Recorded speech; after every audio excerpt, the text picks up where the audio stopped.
I thought the intro was great, like your intro of who you are. And I love that you just kind of, I feel like what you do, and probably you don't even necessarily do this on purpose, but you're always pulling in little outside pieces of information to just help them be more educated people in general, and to have what we might think is common knowledge, but like asking them if they know where Romania is and giving them some of that background. And I think that's really valuable. And I think it's funny that you were wearing a Star Wars shirt. I like that. Yeah. Because you never know, some kid might be like, oh, hey, he's wearing a Star Wars shirt. I'm going to, Yeah, that's my connection to American culture. The only, I don't know any other. I mean, well, yeah. Anyway, yeah, sure, yes. Definitely not the Super Bowl, which is apparently happening right now. Yeah, I heard about it. Yeah. I don't. What channel is it on? 6? Yeah, it's the only channel I don't think I'm getting because I have, rabbit ears. So. Yeah. Oh, yeah. Who knows? I doubt you're missing much.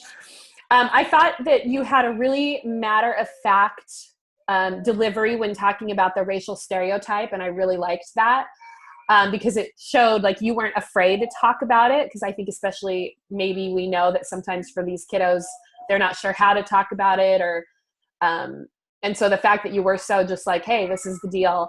The ridiculous idea that Langston Hughes should be the class poet because he has, quote, rhythm, as you said, is risible. I mean, it's so ridiculous. Well, and I actually grew up with that, and it was, the gypsy thing.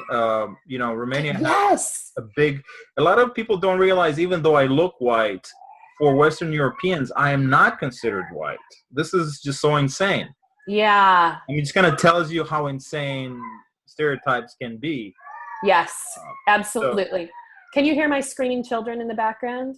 Yeah, that's fine. Yeah. Okay, I'm sorry. I live in a small apartment, so my husband is. Me too. Okay, I would have him take them outside, but he'd have to go down 3 flights of stairs. So. Oh, no worries. Okay, sorry about that. No. But as I was saying, like I found this. I don't know if you heard of Quora. Is this kind of like Reddit new? Reddit? Yes. Yeah. Absolutely. And somebody asked, like, are Romanians white? And I was just kind of like, I was floored, but not floored, because I know that some Western Europeans, because there are a lot of Roma, which is not Romania, it has nothing to do with Romania. Roma just means, it's the politically correct term for gypsy. There would be, after the fall of the Soviet Union, and there was a huge migration that way, and some did behave badly, stole cars or whatever. And it got a lot of press in the Western press, so because they spoke Romanian, everybody associated criminals who were coming from Romania associated with all Romanians. Right. So I was like, at the same time, I don't want to claim that I know racism like an African American knows racism, because that's, of course, not true.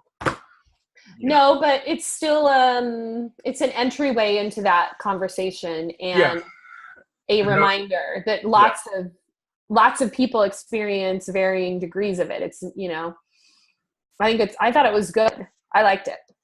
Oh, good. I'm glad. Yeah, I was nervous because I was also like, should I say black? Yeah. Because the PC word is African American.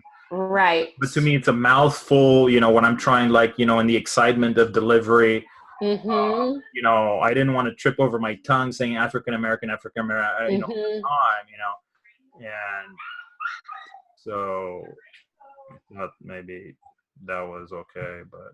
I think it was okay. Yeah. I mean, from a teaching perspective, yeah, for sure.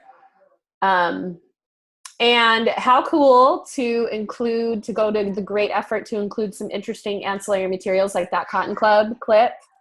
What a great idea.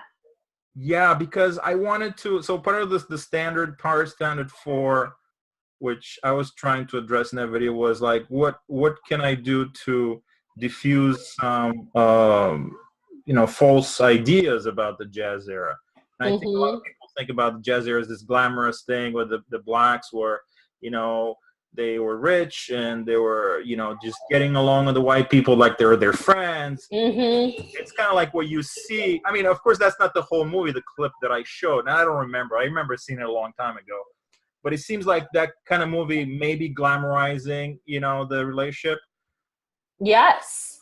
And this poem that I gave, it was just like saying it like it was. I mean, like, it was like more real. What blues, like the majority of blues piano players were not like, understood or seen as brothers or best buddies with the white audience, I would think.